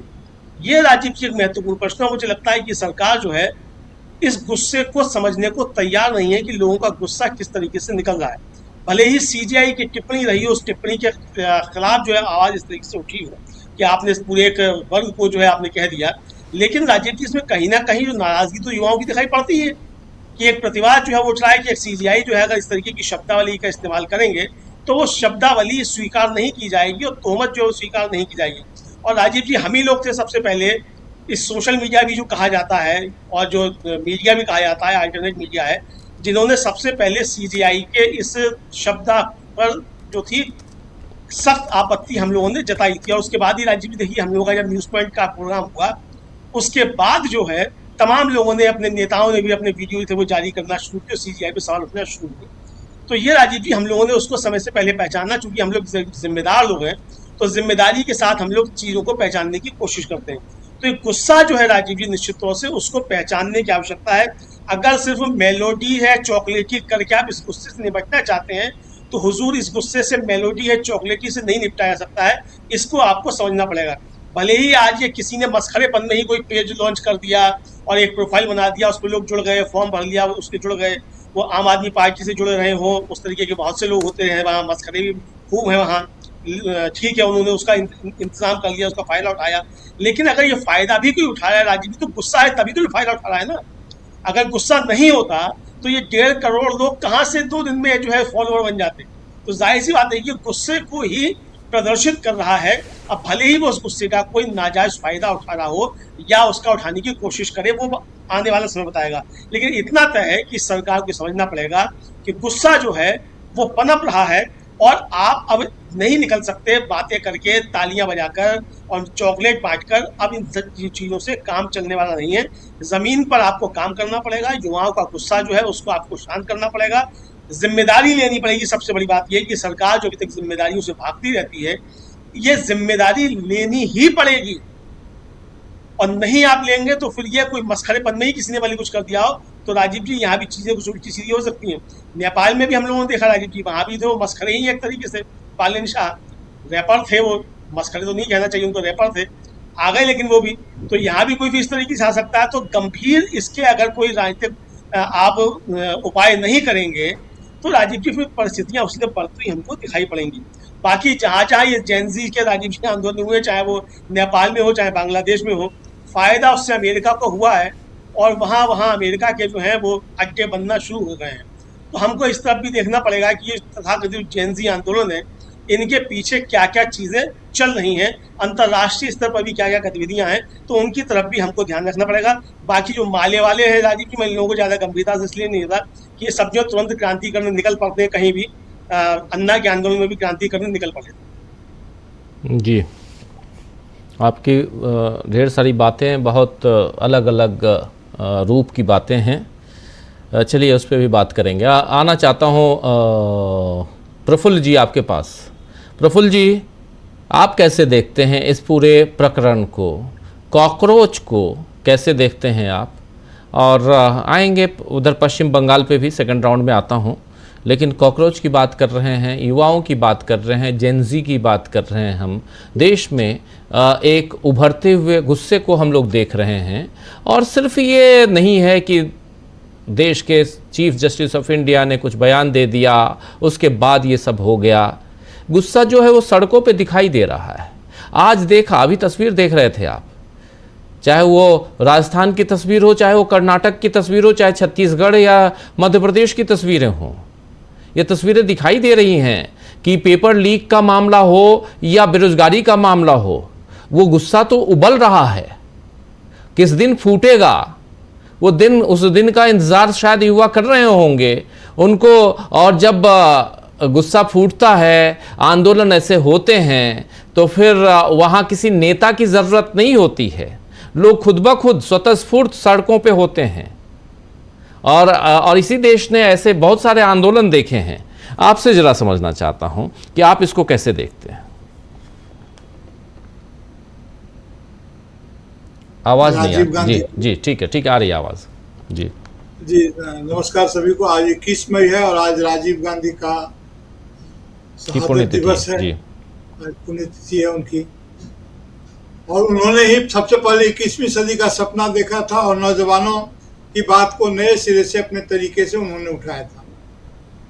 अब ये कॉकरोच को बहुत उम्मीद की दृष्टि से देखता हूँ, निश्चित रूप से देखता हूँ, लेकिन अमलेंदु सर ने जो कहा वो बात बहुत ध्यान देने लायक बात है। और वो ये है कि अन्ना आंदोलन के प्रति भी बहुत सारे लोगों का बहुत सकारात्मक रूप था और होना भी चाहिए था, उसमें जिस प्रकार की भूमिका थी। लेकिन ये जो मूवमेंट है, ये अन्ना आंदोलन से थोड़ा इसका कैरेक्टर भिन्न है।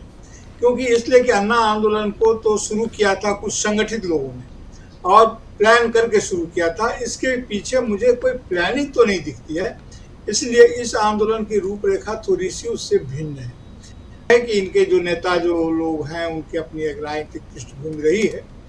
लेकिन सबसे बड़ी बात यह है कि वो राजनीतिक पृष्ठभूमि के होने के बावजूद हमें याद रखना चाहिए कि एक युवा मोहनदास करमचंद गांधी का अपमान हुआ था और उसने पूरे ब्रिटिश सत्ता को भारत से अपना बोरिया बिस्तर बंद करने की राजनीति को संभव कर दिया था। इसलिए मैं इस युवा आंदोलन को आशा भरी निगाह से देखता हूं और उम्मीद करता हूं कि जिस प्रकार लोगों ने घुस करके अन्ना आंदोलन के की जो जरूरी बातें थी उसका अपहरण कर लिया, आरएसएस वगैरह, वे इधर न लपके और ये उनके चक्कर में न पड़े। और ये इनकी मांगे अपनी जगह है, लेकिन राहुल गांधी काफ़ी सक्रिय हैं। और जो वातावरण बना है, ये राहुल गांधी ने जिस आर्थिक तूफान की बात की थी, वह अब एक राजनीतिक ताकत में बदलने की दिशा में आगे बढ़ रहा है। बहुत सारी चीज़ें संयोग एक साथ घटित होने पर ऐसी स्थितियां पैदा होती हैं। जिस देश का मुख्य न्यायाधीश अपने युवाओं को कॉकरोच कहे, अगर डिग्री जाली है तो आप डिग्री को रोकिए ना, फर्जी डिग्री को आप क्यों नहीं रोके? आप आसन पर बैठ करके इस तरह की बात अगर करेंगे तो वो तो शोभा नहीं देगा ना। अगर डिग्री जाली है तो रोकना आपका काम था, और जाली हो भी तो भी अपराधी को भी आप इस तरह की अमानवीय भाषा में क्यों संबोधित करेंगे? इतना विवेक तो होना ही चाहिए कि आपने किसी को इसको परजीवी कहा या कॉकरोच कहा। तो इससे नौजवानों का गुस्सा जो फूटा है वो बिल्कुल स्वाभाविक है और ये कोई ना कोई रंग तो निश्चित रूप से लाएगा ही लाएगा। और इसका एक प्रभाव यह भी आएगा क्योंकि भारत जाहिर है कि न तो नेपाल है न बांग्लादेश है, ये बहुत बड़ा देश है, विभिन्न राज्यों में ये बटा हुआ है, लेकिन युवाओं का आक्रोश और गुस्सा निश्चित रूप से पहले से भरा हुआ है। जिस प्रकार से पेपर लीक हुआ, जिस प्रकार से युवाओं को आत्महत्या करना पड़ रहा है, जिस कदर से बेरोजगारी बढ़ी हुई है, जिस तरह से महंगाई बढ़ रही है, ये तमाम परिस्थितियां ऐसी है और सरकार लापरवाह है।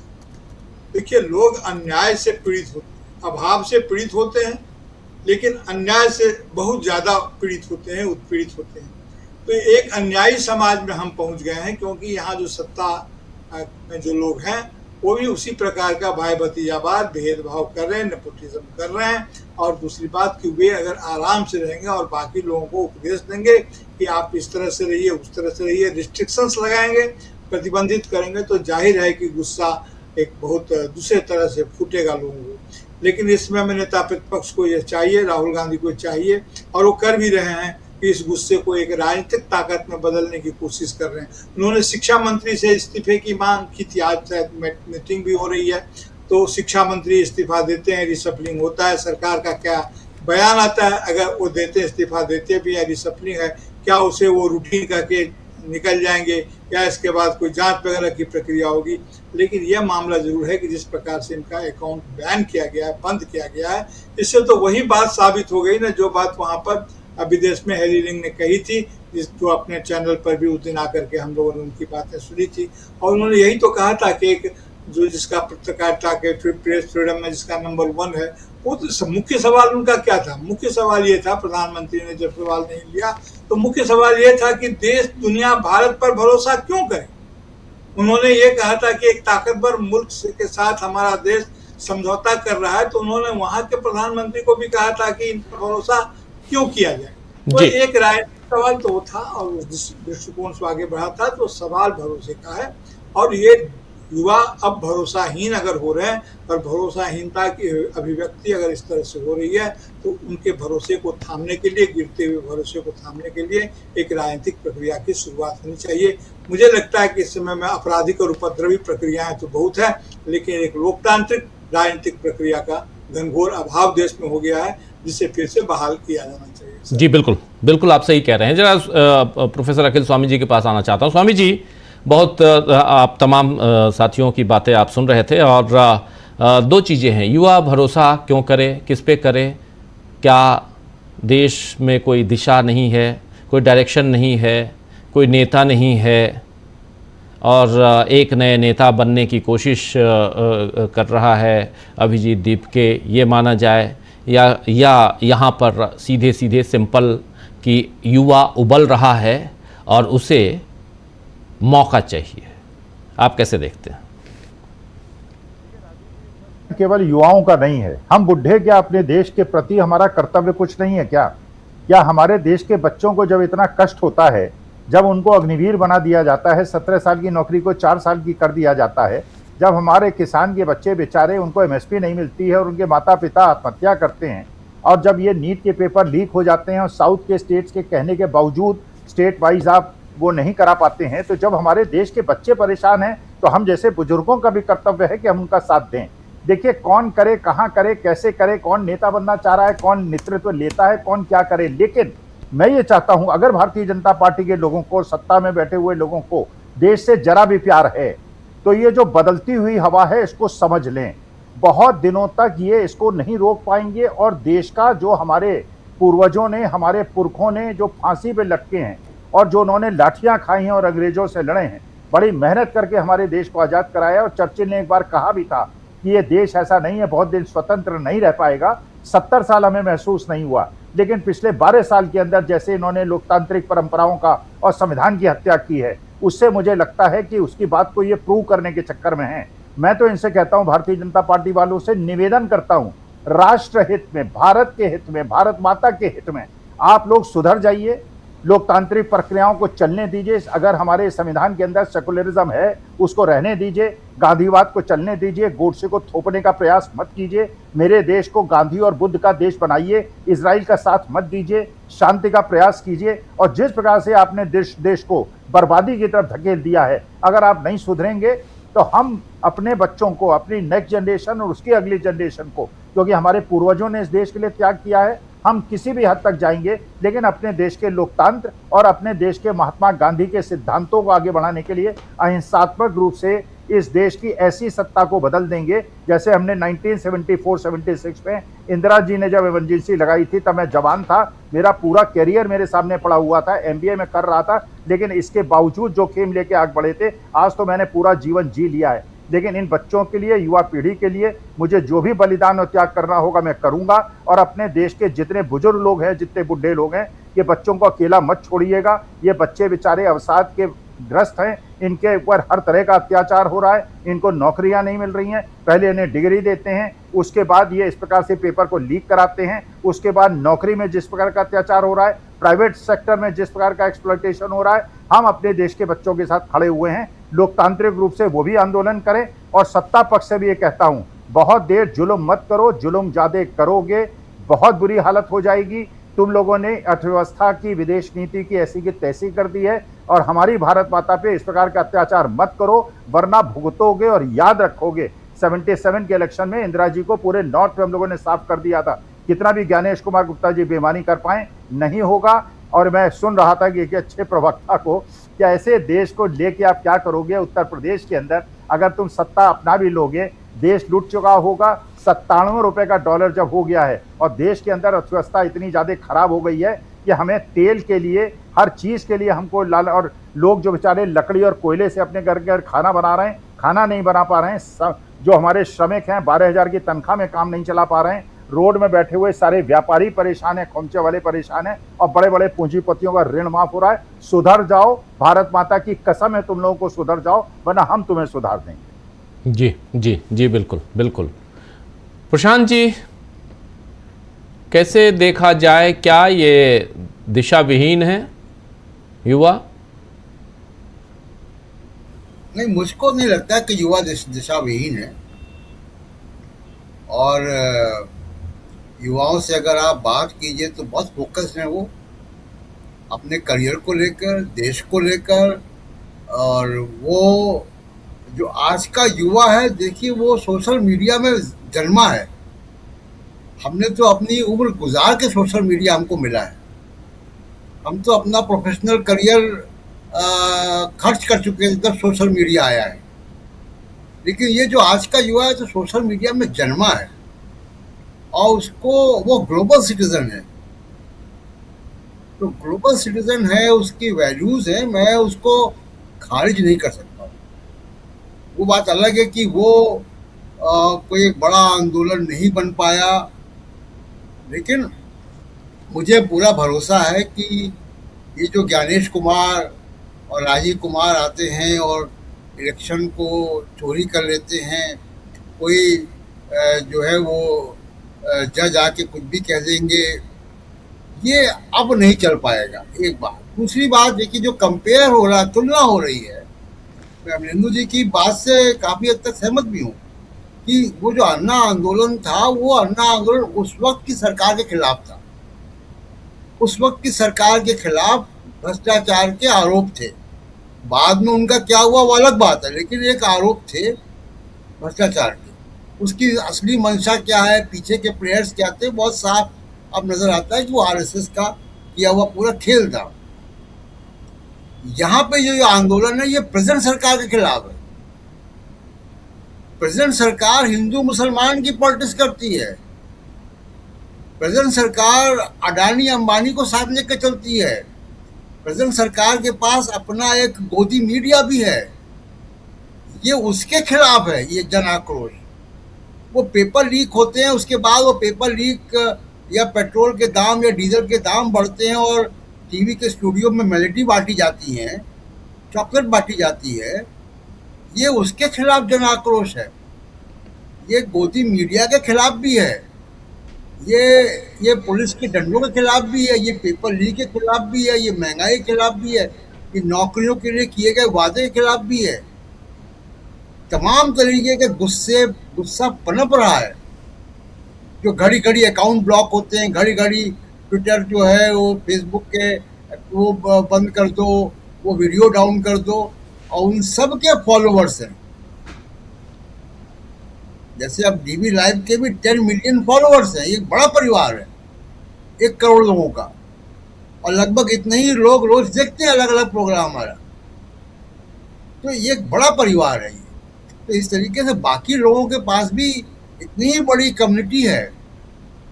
और अब हम सोशल मीडिया को हम ये नहीं कह सकते कि सड़क का आंदोलन है वो जो राजस्थान में हो रहा है, जो मध्य प्रदेश में हो रहा है, वो युवा वहाँ पे लाठी खा रहा है, वो भी आंदोलन है।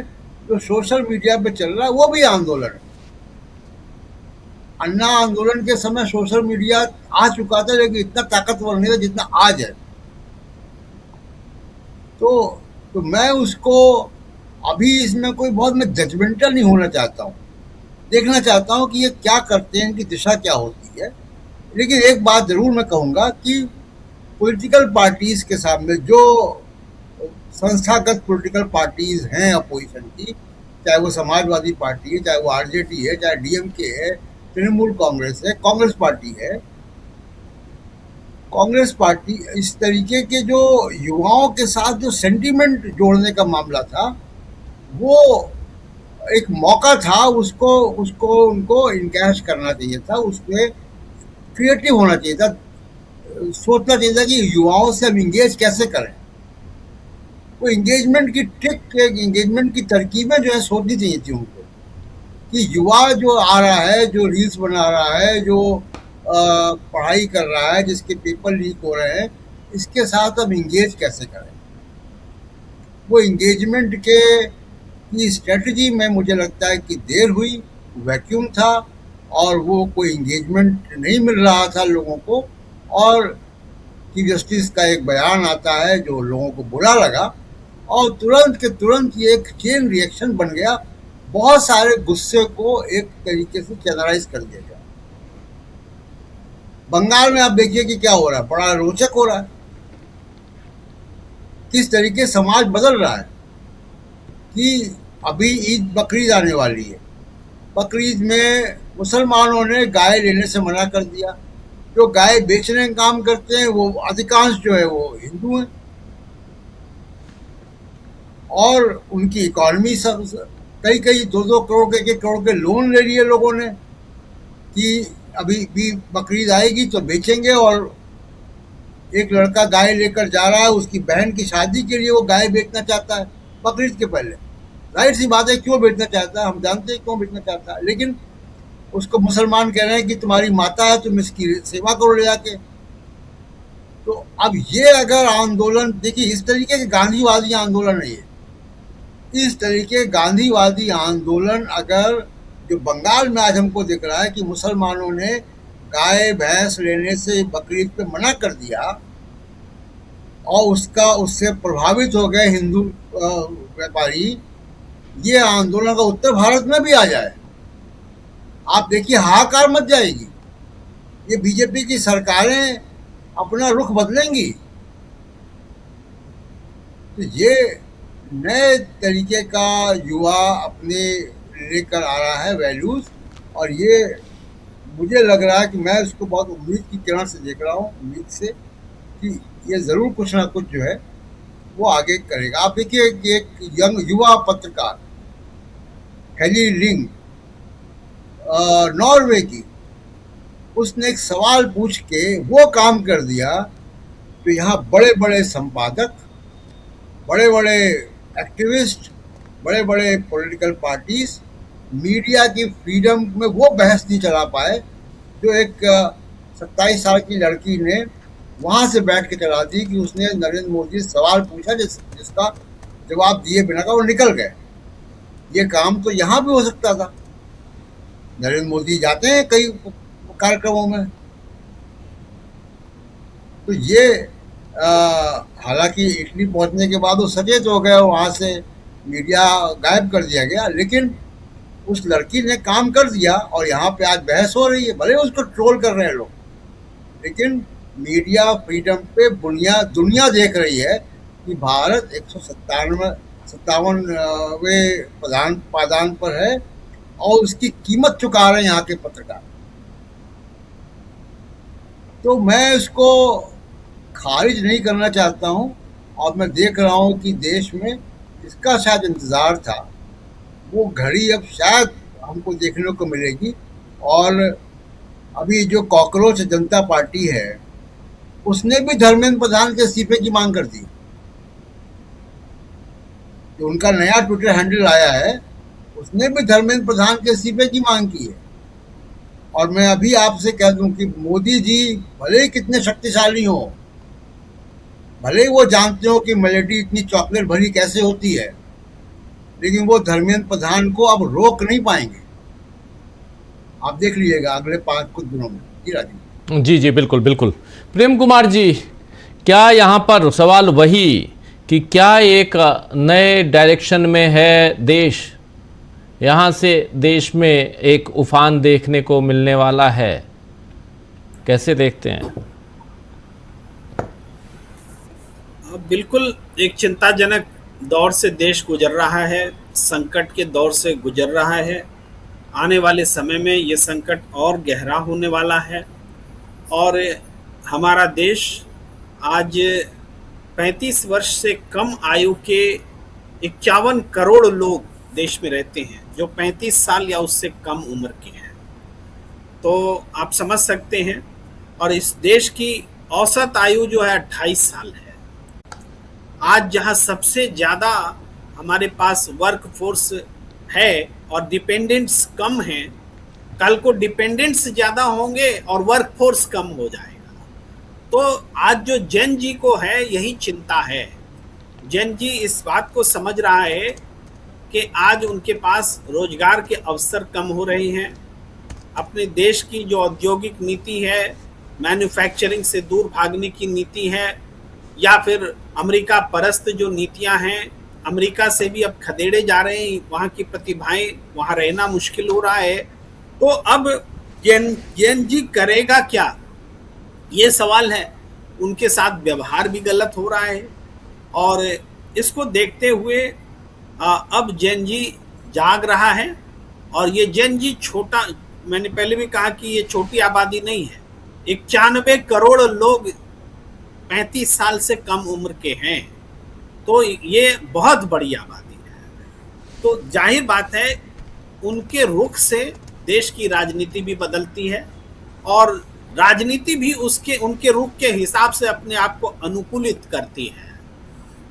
जो एक CPI-ML की प्रतिक्रिया की बात भी कर रहे थे अमलेंदु जी, तो CPI-ML ने एक सुझाव दिया जो कि मुझे थोड़ा सा डिफरेंट लगा, उसकी चर्चा जस्ट कर रहे हैं कि कहीं ये जेन जी बीजेपी को अनफॉलो करना न शुरू कर दे। जैसे इनके अकाउंट को बैन किया गया है, अगर ये जेन जी उनको अनफॉलो करना शुरू कर दे तो क्या होगा।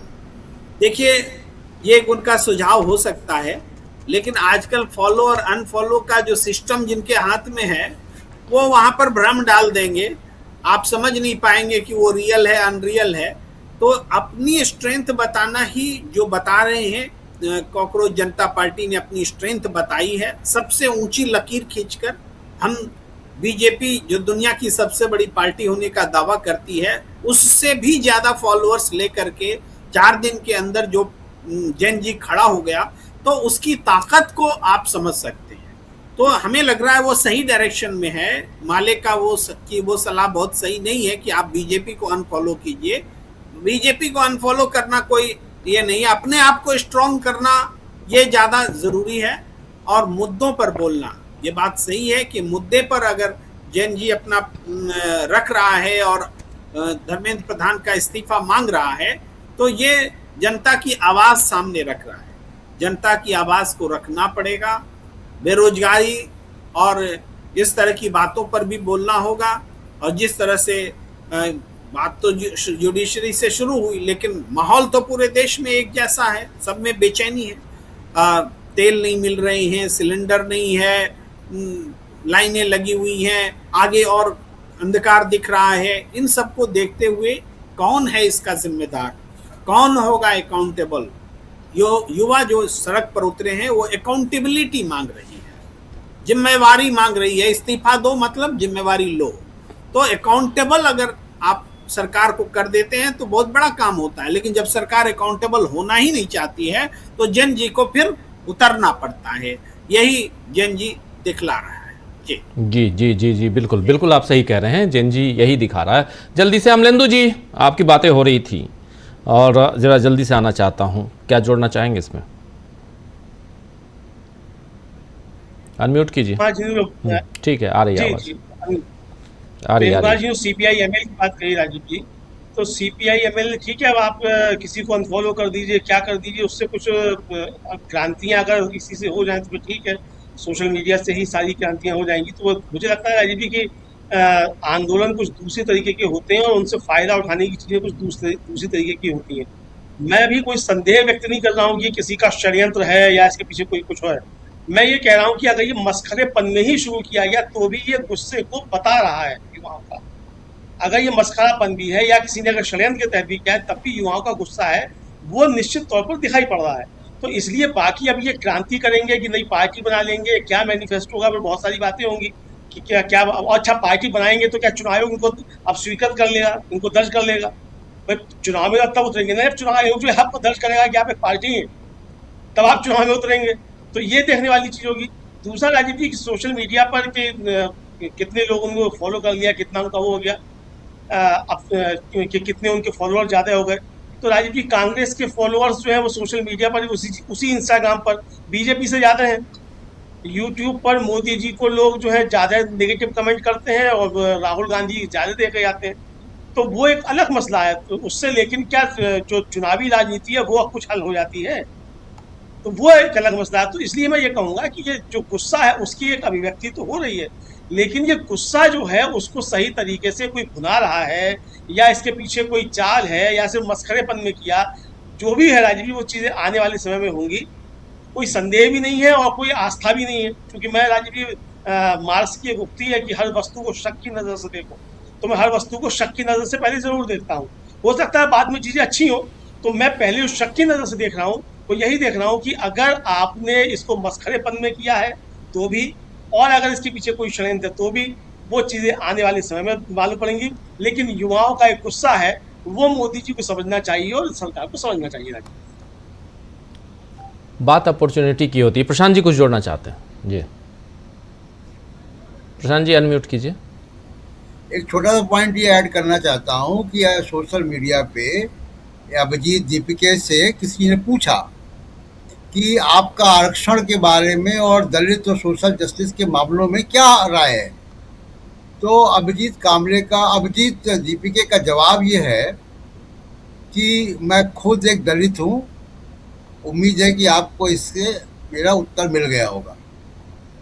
तो ये भी एक जो बहुत संदेह उभर के आए थे, उसमें ये भी एक संदेह था कि इनका सोशल जस्टिस के ऊपर क्या राय होगी, क्योंकि आम आदमी पार्टी और अन्ना हजारे के आंदोलन और इंडिया अगेंस्ट करप्शन में ये जो हिस्सा था सामाजिक न्याय का, वो पूरी तरीके से गायब था।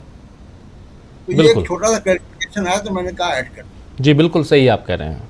यहाँ दो बातें हैं डिस्कशन। अब मैं थोड़ा सा अपना पक्ष भी रखना चाहता हूँ और फिर प्रफुल्ल जी क्लोजिंग कमेंट के लिए। दो बातें हैं। पहली बात, अभी उस दिशा में शायद कोई जाना भी नहीं चाहेगा, जाना भी नहीं चाहिए। एक टेस्ट ड्राइव जिसमें देश के चीफ जस्टिस ऑफ इंडिया ने देश के युवाओं को कॉकरोच कहा, परजीवी कहा, पैरासाइट कहा, और उसके बाद देश के विपक्ष के नेताओं को जिस ढंग से उस पर प्रतिक्रिया देनी चाहिए थी वो देने में चूक गए। देनी चाहिए थी। मैं उम्मीद कर रहा था कि राहुल गांधी को भी इस पर कुछ बोलना चाहिए था, और राहुल गांधी की भी कोई प्रतिक्रिया आज तक नहीं आई है, जबकि राहुल गांधी इस पर युवाओं के मुद्दे पे लगातार बोलते रहे हैं, नीट पे लगातार बोल रहे हैं। अभी से थोड़ी देर पहले भी उन्होंने, और उनके ट्वीट को हमने आपके सामने रखा भी है, बोल रहे हैं। तो इस पर भी, क्योंकि अगर कुछ देश के हित अहित की बात, युवाओं के हित अहित की बात, बेरोजगारों के हित अहित की बात, और सबसे बड़ी चीज़ कि किसी को आप शर्मिंदा होने के लिए मजबूर करने जैसे शब्दों का इस्तेमाल करते हैं, जहाँ किसी बेरोजगार को आप कॉकरोच कहते हैं। हम लोगों ने पहले दिन, मैं जानता हूँ कि सुप्रीम कोर्ट क्या है, मैं जानता हूँ न्यायपालिका क्या है, लेकिन उसके बाद भी हमारा स्टैंड है कि वो गलत हैं तो गलत हैं। और आज भी चीफ जस्टिस ऑफ इंडिया ने उसकी जो सफाई दी है, वो सफाई उस ढंग से क्लियर नहीं है जो होनी चाहिए। उन्होंने खेद नहीं जताया है। उन्होंने जिस ढंग से कहा है, प्रशांत हमारे साथी प्रेम कुमार जी ने आज पढ़ के दोनों वक्तव्य सुना दिए। एक तो बात यह है। दूसरी बात है कि युवा यहां उबल रहे हैं और उनके लिए एक मंच की जरूरत है।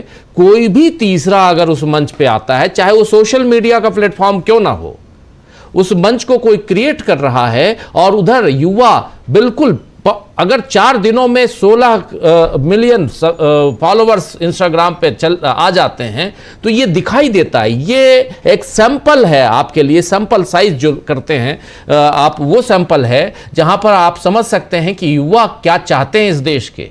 युवा अगर चाहते हैं, युवा अगर इस देश के हुक्मरानों से, इस सरकार से नाराज हैं तो वो दिखाई दे रहा है। अब विपक्ष के लोगों को चाहिए कि उसका पॉलिटिकल लाभ कितना ले पाए, ये विपक्ष के लोगों को देखना है।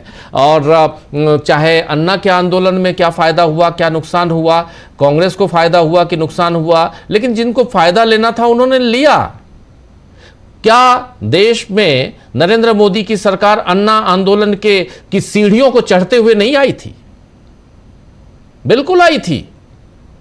तो क्या आज अगर इस ढंग का कोई आंदोलन होता है तो देश में क्या फिर से परिवर्तन की लहर नहीं दिखाई दे सकती है? दे सकती है। इसके पीछे अब अभिषेक दीपके क्या हैं या कोई और क्या है, उनकी क्या रणनीति है, CPI-ML लिबरेशन क्या कह रहा है, कविता कृष्णन ने उस समय क्या किया, सीढ़ियां चढ़ी, ऊपर कौन था? हम तो रोज वहीं बैठे रहते थे, रिपोर्टिंग करते थे उसी रामलीला मैदान में। वहां पर चारों तरफ जो खाना खिलाने वाले लोग, झंडा बांटने वाले लोग, मैं भी अन्ना टोपी बांटने वाले लोग, ये लोग कौन थे? सारे RSS के लोग थे। वो दिखते थे, हम लिखते थे आके अपने अखबार में कि RSS के स्पॉन्सर्ड है। तो इसलिए ये तो पता है। लेकिन बात ये है अमलेंदु जी और हमारे तमाम साथियों, बात ये है कि यहां ये दिखाई दे रहा है कि युवा उबल रहा है और युवा चुप अगर अंदर है और अब वो कम से कम किसी मंच की तरफ देख रहा है, कोई वीडियो बना रहा है, भले AI के थ्रू या कुछ और किसी भी जरिए, अगर वो रील्स बना के विरोध प्रदर्शन कर रहा है तो इसका मतलब है कि आपके सामने सैंपल है।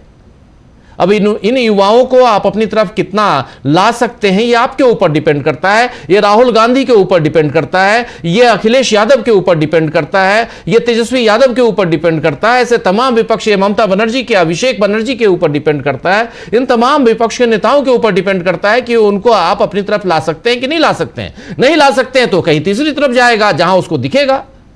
अब इसका जिसको फायदा उठाना उठाएगा। लेकिन आप इससे राजनीति, इससे किसी आंदोलन को नहीं रोक सकते, किसी के गुस्से को नहीं रोक सकते। आप ये कह के कि नहीं उस समय ऐसा हुआ, अब इसके तह में कि उस समय अन्ना के आंदोलन में उसके पीछे किसका पैसा था, किसका हाथ था, उससे किसको फायदा हुआ, वो सेकंड स्टेप है। फर्स्ट स्टेप जो है वो एक आंदोलन क्रिएट किया गया, खड़ा किया गया। वही तो आज हो रहा है, आज वही हो रहा है। उस समय भी देश उबल रहा था, आज भी देश उबल रहा है। देश में उबाल लाने की कोशिश हुई, लोकपाल करके, इंडिया अगेंस्ट करप्शन करके। आज है कि आज राहुल गांधी ने कम से कम इतनी हिम्मत दी कि युवा खुल के 2, 4, 10 युवा ही आकर राहुल गांधी से मिलके नीट घोटाला और बाकी चीजों, बेरोजगारी और बाकी तमाम मसलों पे बात तो कर रहा है। अभी हमारे साथी प्रोफेसर अखिल स्वामी गए हैं, वो कह रहे थे कि हम बूढ़े जो हैं वो भी उबल रहे हैं। वो कह रहे थे, अभी कह के गए हैं, उन्हीं का सेंटेंस बोल रहा हूं। तो यानी देश की जनता कहीं ना कहीं उनमें उबाल अगर है, बाहर का तापमान भी 45 डिग्री है, सियासी तापमान भी बढ़ा हुआ है, इसमें मेलोडी खाइए आप। यही होगा तो फिर तो देश में बिखराव की सूरत बनेगी और उस बिखराव का एक चंक कहीं ना कहीं जाएगा। मैं ये कहना चाह रहा था। प्रफुल्ल जी, आपकी बात। न्याय संगत व्यवस्था में यकीन करता है या न्याय संगत व्यवस्था की कामना करता है जिसमें सारी आवाजों के लिए जगह हो और जिसमें लोगों की जरूरतों को पूरा करने की क्षमता और इच्छा शक्ति हो। हर कोई वो एक उबाल महसूस कर रहा है। लेकिन हम लोग जब पश्चिम बंगाल में हैं तो तूफान, यहाँ पर समुद्री तूफान बराबर आता है, मतलब बीच बीच में आता रहता है। तो लोग ये कहते हैं कि निम्न दबाव का क्षेत्र बन गया। तो निम्न दबाव का क्षेत्र बन जाने से समुद्र में जो दबाव का क्षेत्र होता है, हम लोग प्रतीक्षा करते हैं कि हमारे जो विभाग लोग के लोग हैं वो लोग भी प्रतीक्षा करते हैं कि उस तूफान की ताकत निर्भर करती है कि जमीन पर कब टकराता है और कहाँ टकराता है। तो ये जो डिजिटल तूफान बना हुआ है, ये जमीन पर कब टकराता है और कहाँ टकराता है, वहां से उसकी ताकत और दिशा दोनों ही उससे तय होगी और उसके इंतजार में लोग होंगे। राहुल गांधी काफी परिपक्व ढंग से फैसला ले रहे होंगे या उन्होंने देखा होगा, वे जमीन पर इसे उतरने का शायद इंतजार कर रहे हों और तब कोई अपनी प्रतिक्रिया, अपना नेतृत्व दें, क्योंकि वो इमेच्योर अभी है, अभी ये मैच्योर नहीं हो पाया है, वो उबाल तो है। इसकी मैच्योरिटी के का इंतजार करते हुए कोई न कोई कारगर हस्तक्षेप करेंगे और वे सचेत हैं, ऐसा दिख रहा है। ऐसा नहीं कि वो इस मामले में सचेत नहीं है, मामला नीट का हो या दूसरे मामले, उनकी नज़र बराबर बनी हुई है। और जहाँ तक अभिजीत दीपके की बात है तो उन्होंने अपना परिचय दे करके अपनी मनोदशा या अपना जो उनकी स्थिति है उसको उन्होंने स्पष्ट किया है अपने तरीके से, लेकिन उनकी जो अपनी आइडेंटिटी है वह इस आंदोलन की मुख्य संचालिका शक्ति नहीं होगी, ड्राइविंग फोर्स नहीं होगी, ऐसा मुझे लगता है। पश्चिम बंगाल में एक और परिवर्तन ही दिख रहा है कि नाखुदा मस्जिद जो यहाँ पर है उसके जो मौलाना इमाम हैं शफीक कासमी साहब, मौलाना शफीक कासमी साहब, उन्होंने अपील की है, या फतवा तो नहीं कहेंगे, अपील ही कहा जाना चाहिए, अपील की है उन्होंने कि जो पश्चिम बंगाल का जो पशुवध एक्ट है 1950 का, उसको दृढ़तापूर्वक माना जाना चाहिए और वो जो गाय की कुर्बानी से परहेज करना चाहिए, गाय की कुर्बानी को रोकना चाहिए। और इसका जो आर्थिक क्षेत्र है, इसका जो इकोनॉमिक सर्किल है यहाँ पर, और वो बहुत ज़बरदस्त है और इससे वे लोग तमाम परेशान हो गए जो लोग इस कारोबार के दूसरे पक्ष में थे और सरकार को एक अलग तरह की उनकी कौन लोग हैं इस कारोबार में? प्रफुल्ल जी, कौन लोग इस कारोबार में? मुसलमान है कि हिंदू हैं? हिंदुओं की संख्या ज्यादा है, हिंदुओं की संख्या ज्यादा है जो गोपालक में ये करते हैं, वो चमड़े का कारोबार है। और पूरे भारत में हिंदुओं की संख्या ज्यादा है, बढ़ चढ़ करके है। भारत के जो अल कबीर से लेकर तमाम जगह की ये बातें हैं कि उसके संचालक हिंदू, जैन, ये सब लोग हैं। ऐसा नहीं है कि उसके मुसलमान लोग कहीं नहीं है, नाम उनका भले अल कबीर है। तो वे लोग काफी परेशान हैं और उनकी परेशानी की जिसको बोलते हैं तपिश, उनकी परेशानी की तपिश सरकार तक भी पहुंची है। तो हिंदू मुस्लिम राजनीति करने वालों को पश्चिम बंगाल में अपनी ये पहली तपिश उनको महसूस हो रही होगी। आगे पता नहीं उनके क्या स्थिति होगी, नहीं होगी, लेकिन ये बात जो साइकिल है, इकोनॉमिक साइकिल है, वो अंततः प्रभावित करता है। यहाँ से बहुत सारे पशुओं को दूसरे देशों में भी भेजा जाता था, बांग्लादेश में खास करके, और यहाँ भी उनकी अपनी स्थिति है। तो एक बकरीद सही तरीके से यहाँ पर निभ जाए। इसके अलावा नमाज का मामला भी है और नमाज के मामले में भी फिर वही उत्तर प्रदेश में योगी मॉडल यहाँ भी अपना रंग दिखा रहा है। तो ये कहने का मतलब ये है कि ये जो कुछ दिन है, जब ये ईद उल जुहा या बकरीद पार हो जाए शांति से, सद्भावना पूर्वक, हम लोग इसकी अभी कामना कर रहे हैं और इसमें दोनों ही तरफ से इस प्रकार की कोशिश की जाए। हो सकता है कि जिस प्रकार की विभाजन की राजनीति ये करते रहे हैं, इनके उकसावे में कोई दुर्घटना हो जाए, कोई बात हो जाए, लेकिन मुझे लगता है कि सभी तरफ के लोग काफी सावधान हैं और इनके उकसावे को सफल नहीं होने देंगे। शांतिपूर्वक ही सब कुछ होगा। आज तो चुनाव भी यहाँ पर हो रहा है फालता में, वो 90 के आसपास प्रतिशत हम लोग देख ही रहे थे, अपने यहाँ भी डिस्प्ले हो रहा था, क्योंकि वहाँ पर चुनाव हुआ है। जाहिर है कि मतदान में उत्साह तो कुछ कम हुआ है, इसलिए वो 97-99 तो होगा नहीं, लेकिन 89-90% के आसपास होगा, क्योंकि यहाँ पर जो परिस्थिति पैदा हुई, राजनीतिक परिस्थिति पैदा हुई, उसमें जो तृणमूल कांग्रेस के जो उम्मीदवार थे उन्होंने बीच चुनाव में अपनी उम्मीदवारी वापस ले ली और उनके ऊपर जो तरह तरह के दबाव थे वो सब भी भीतर चल रहा है। तो एक नई प्रकार की स्थिति जरूर है यहाँ पर, लेकिन फिलहाल तो लोग ये देख रहे हैं कि किस प्रकार से यहाँ पर शांति से सब कुछ अभी निबट जाए। जी बिल्कुल, प्रशांत जी कुछ, जी बिल्कुल, प्रशांत जी कुछ जोड़ना चाह रहे हैं। जी प्रशांत जी।